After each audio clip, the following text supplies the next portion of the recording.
در آغوش بودم خدا یک عرق صف کرد میگه پیامبر سلام در آغوش بود جان دادن همون فرزند در آغوش پیامبر صلی الله علیه و نگاه میکرد. وقتی که ابراهیم جان داد پیامبر صلی الله علیه و سلام اشکای چشمشون جاری شد و رسول خدا صلی الله علیه و سلام وقتی که گریه کردن حضرت عبدالرحمن بن عوف روبروی رسول الله صلی الله علیه و سلام ایستاد و انت یا رسول الله ای رسول خدا گریه را شما معن کرده بودین الحال خطون گریه کردیسی. پیامبر صلی الله علیه و سلام اشاره کردن که نه گریه را پیامبر معن نکرده او به چشم معن نکرده است بلکه سخنهای بیهوده را معن کرده است. Assalamu alaikum baradaro epimediyumay fasl чанд ам буду шастаи модар ҳастай епимедiyumay fasl красная баночка трилибус ҳастай баъда ҳамчунин бародаро пилусаи гип ҳастай алқайсар приватном ҳастай баъда эмплюс ҳастай марҳамат бародаро баъд барои простатит кусилча ҳастай қуръани кадмеда дар кор боша занг зане иншаллоҳ ба нархардон ба ҳама шаҳрҳо дастгирӣ мекунем. اذا مات ولد العبد وقتی که بچه انسان از دنیا گذشته میشه مثل برادر محمد علی که الحال دخترچه‌شون از دنیا گذشته است و قال الله تعالی الله ذوالجلال فرشته ها را میپرسیده است قال الله تعالی لملائکته قبضتم ولد عبدی آیا فرزندی بنده مرا روحش قبض کردی قبضتم ثمرة فؤادی میوه دلی او را کندی. این پدر و مادر مردن میراثیه پدر و مادر هممون میمیرن خودمونم پدر و مادر میشه خودمونم از دنیا میریم اما در حالتی که پدر و مادر حیات باشه و فرزند بزرگ اگر مصیبتی هزار بار مشکل تر است. خداوند میگه که قبضتم ثمرة فؤادی میوه دلی بنده مرا کنده گرفتی فیقولون نعم فرشته میگه نعم. بعد الله ذوالجلال با فرشته ها را میپرسه که ماذا قال فماذا قال عبدی بنده من چی میگفت محمد علی چی میگفت وقتی که روح دخترش خداوند قبض کرد. بعد فرشته ها میگن که حمیدک و استرجع خدایا میگه الحمدلله تو را شکر میکنه و استرجع میگه انا لله و انا الیه راجعون میگه ما هم خلق کرده الله هستیم بازگشت ما فقط به سوی الله هست.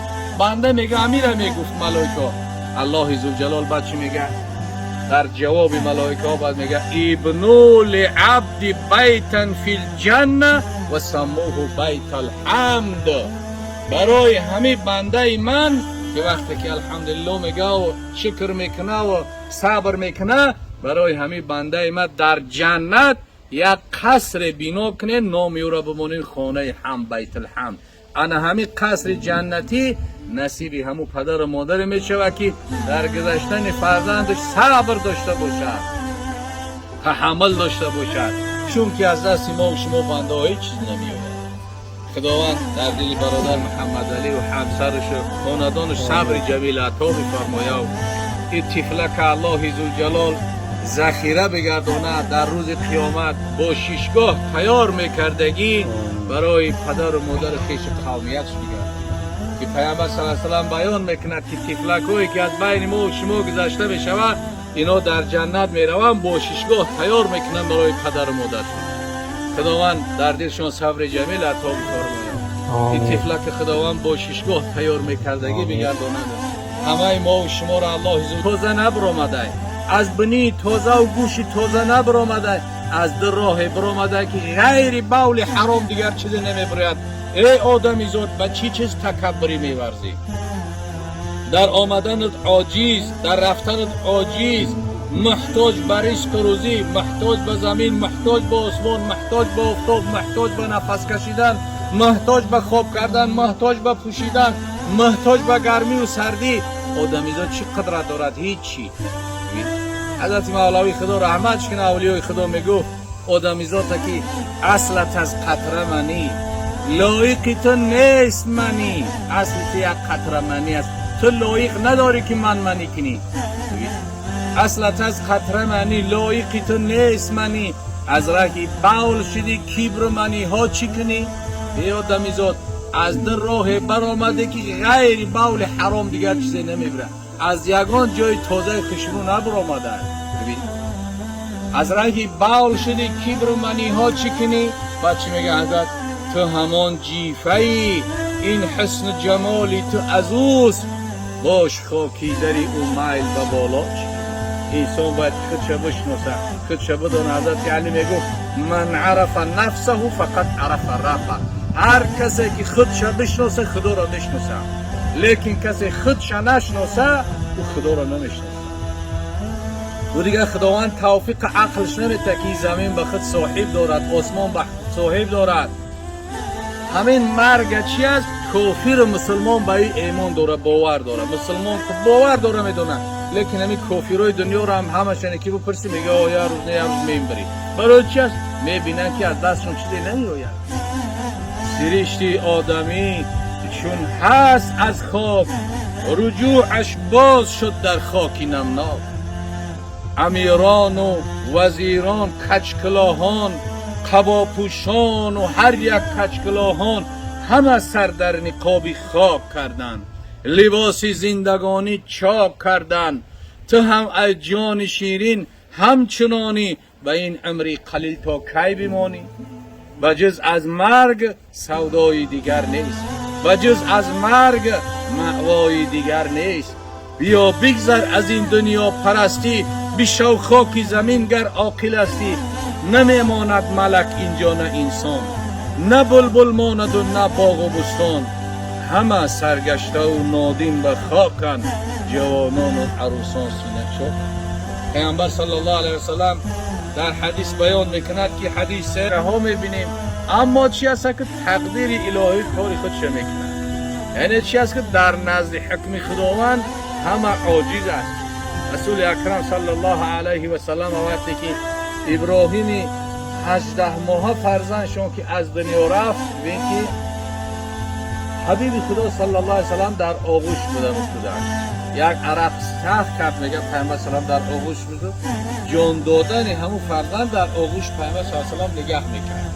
وقتی که ابراهیم جان داد، پیامبر صلی الله علیه و سلم اشکای چشمشون جاری شد.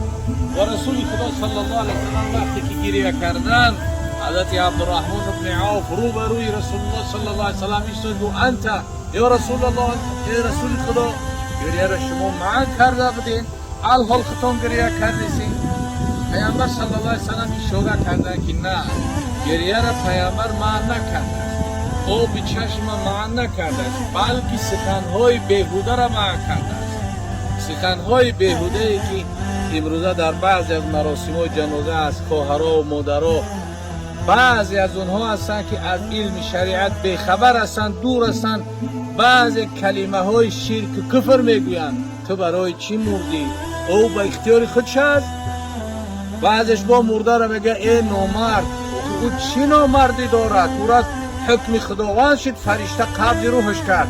این گپا، این فرزندا تا با کی گذاشتی؟ خاندان تا با کی ماندی؟ کودکای تو را کی نون میته؟ اینا سخنای شرک و کفر هستند. مسلمان باید آگاه باشد.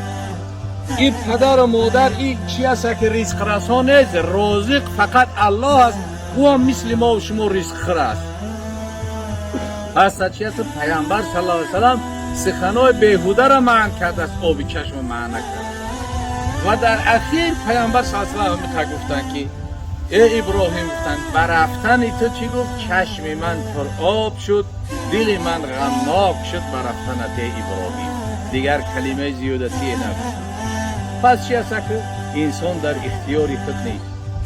ساعت بر خود نظر کن کیستی، از کجایی، از چه جایی چیستی، در جهان بحری چه عمر زیستی، جمع هستی را بزن بر نیستی.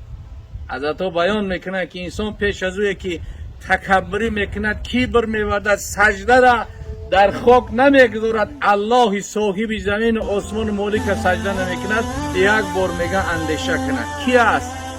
از چشم تازه خشرو نبرآمده. از این چی است که حکم پروردگار؟ پیغمبرم عاجز است، ملکم عاجز است، انسانم عاجز است، انبیا و اولیاء و صدیقین و همه چی هستند عاجز هستند.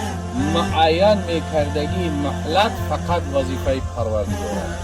فقط حضرت عزرائیل فرشته مرگ امر به جا میارد دیگر از دست هیچ چیزی نمیآید. مثل ما و شما چی است؟ مأمور است امر به جا میارد و خلاص. جاء اجلهم. الله ذوالجلال بیان میکند که وقتی که اون مهلت برقرار کرده الله که به اتمام رسید، لا یستأخرون ساعتا ولا یستقدمون. یک ذره دیگر، یک دقیقه در حکم خدا تقدیم و تأخیر دیگر وجود ندارد. تصور کردنش نمی شود که بگیم یک آدم یک دقیقه از مقرر کردگی خدا عمر زیادی، یا گفته نمی شود، تعقل کرده نمی شود که یک نفر یک دقیقه پیش از مرگ خودش مرد. نه، یک ثانیه یک نفس کشیدن کسی زیاد نفس کشیدن نمیتونه و کم هم نفس نمیکشد. همون ایده که الله برقرار کرد، فاذا جاء اجلهم. خداوند میگه دیگر تقدیم و تأخیر وجود ندارد. پس که چی است؟ الحال که میبینیم در نزد ما جسدی بیجان دخترچک چند ساله؟ 4 ساله. 4 ساله. خداوند روز ساعتش همین قدر مقدر کردگی است، روز ساعتش همین قدر معین کردگی است. وگرنه چی است به عقل انسانی باشد میگیم فلان 6-7 سال 10 سال کسل ایستادگی است، میبینی یک آدمی جوان و یک آدمی یوش میرود. چی است که این چی است؟ در اختیار بنده نیست. بنده در حکم الله تعالی عاجز است. همین بنده ما و شما از ابتدا که عاجزیم تا انتها عاجزیم. از ابتدا که تعقل نداریم تولد میشیم به اشک ریزون به گریه و اخیرا چی است؟ عاجزیم. نه در آمدن اختیار داریم نه در رفتن اختیار داریم. هیچ کس به اختیار خودش به دنیا نیامده است و هیچ کس به اختیار خودش هم از دنیا نمی رود. به اختیار خودش کسی نمی رود. شاید که خواهرچه امید داشت که اول عمر دراز میبینه و اول شوهر میکنه و اول مادر میشوه و اول پدر و مادر شاید که در دلشان آرزوها داشتن که دختر مانه چی است بود چی است که آباد میکنیم و از این نبیره ها میبینیم. اما چی است که تقدیر الهی کاری خودش میکنه. یعنی چی است که در نزد حکم خداوند